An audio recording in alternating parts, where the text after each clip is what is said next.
Vamos continuando nossa conversa com Yara Vilar, sexóloga, e hoje a gente vai falar da sexualidade feminina durante a gravidez e logo depois do parto, no puerpério. Como é que funciona o desejo sexual nessa época, Yarinha? A gravidez, ela mexe muito com a mulher, né? Mesmo que ela seja planejada, desejada, ela altera muito a sexualidade da grávida. Uhum. Então a gente costuma dividir em trimestre. No primeiro trimestre, a gente vê o comportamento sexual dela muito alterado devido a todas aquelas alterações hormonais, né, funcionais, biológicas, náuseas, muitas vezes, né, vômitos, aquela indisposição, o excesso de sono, a insônia. E tudo isso faz com que ela perca o interesse para A a relação relação. sexual. As pesquisas ultimamente disseram que 40% das mulheres gestantes no primeiro trimestre apresentam uma diminuição da sua libido, do seu desejo sexual. E 35% delas estão insatisfeitas com a sua sexualidade. O desejo sexual no homem é mais comum aquele desejo ativo, aquele que tem o desejo, tem a vontade, que é uma manifestação encoberta, e ele toma a iniciativa. Esse desejo ativo ele é menos frequente nas mulheres. E nas Sim. mulheres grávidas, Quase não nada. existe. Elas têm geralmente um desejo passivo, aquele que quando ela é estimulada muitas vezes por um mimo, um gesto de mimo, um carinho, uma atenção, elas se excitam para depois vir um desejo. Aí você fala que tem a participação do homem também em tomar a iniciativa. Durante essa fase de gestação, isso diminui no homem também, esse interesse, justamente por estar tendo toda essa modificação da imagem da mulher, barriga crescendo, seios também, a cor dos seios mudando. Como é que isso fica na cabeça e no interesse do homem para ter sexo com aquela mulher durante esse período? O casal grávido, que é um termo moderno hoje em dia, né? Sim. Ele faz com que muitas vezes a gestante ela aumente o número de relações sexuais no segundo trimestre da gravidez, o interesse também, o desejo. Por quê? Porque ela vai a mama maior, elas se sentem mais empoderadas, mais bonitas, mais sexy. Né? E as pesquisas mostram que muitas vezes elas experimentam o orgasmo pela primeira vez quando estão grávidas no segundo trimestre. Né? E me fala do puerpério então, porque assim, ela se sente empoderada, tá? Depois ela vai ter que amamentar, tem aquele fator de saber que tem um recém-nascido ali, acordando a cada momento, chorando a cada momento, que ela precisa da assistência a cada momento. Como é que fica o relacionamento e o interesse sexual nessa fase aí? Volta igual que do primeiro trimestre, porque no primeiro trimestre há uma diminuição do desejo, no segundo trimestre aumenta ou continua o mesmo antes da gravidez, no terceiro trimestre diminui, porque os homens eles têm medo de machucar o bebê, medo de desencadear o trabalho de parto, né? Entendi. Toda aquela preocupação se o bebê vai nascer, como vai nascer, se é saudável ou não, se vai saber cuidar bem do seu filho. E no puerpério, o que é que acontece? O desejo sexual volta a ser diminuído. A prolactina, Com certeza. né?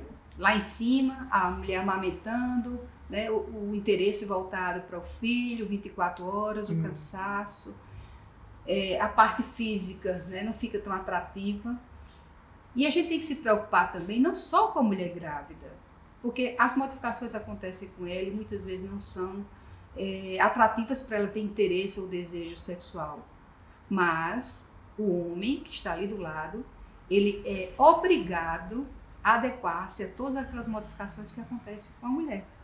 Como isso funciona, essa adequação repercute no emocional do homem, no relacionamento desse homem com a mulher? E o homem, ele é muito visual, muito de cheiro. Então o homem visual vê o quê? A mulher barriguda, né? Mamas Cheirando grandes, a leite. cheirando a leite, que ele é muito de cheiro, e isso diminui um pouco a atração dele. Aquela confusão, né? Mãe, do meu filho, adora que a mulher cuide do seu filho, mas fica enciumado, fica se sentindo no segundo plano. Né? A mulher, por sua vez, tem uma vagina mais ressecada, tem que ser uma rapidinha. Né? E o homem, ele também se sente... E como a mulher, ela é muito assim de tato, Sim. ela precisa que o homem perceba que ela precisa daquele gesto de mimo, de atenção, de carinho, e não só de genitalidade. Uma intimidade maior. certo? E sexualidade na gravidez, separar um pouco de genitalidade. Faz essa separação para nós que a gente quer saber. Porque muitas vezes a relação sexual para o homem é penetração. Sim. Para a mulher não, para a mulher são as preliminares que são importantes. Porque ela precisa de um tempo, quando estimulada corretamente, de 20 minutos no mínimo, para atingir o orgasmo. E se o homem não faz isso tudo, né? Ela não tem o tempo de chegar ao orgasmo dela, que não é obrigatório em todas as relações. Muitas vezes as relações elas não têm o orgasmo, mas elas são satisfatórias para a mulher. Entendi. E tem que lembrar que a gente faz sexo por 3 coisas: necessidade fisiológica, para agradar o outro e para se agradar. Então a gente precisa agradar o outro, né?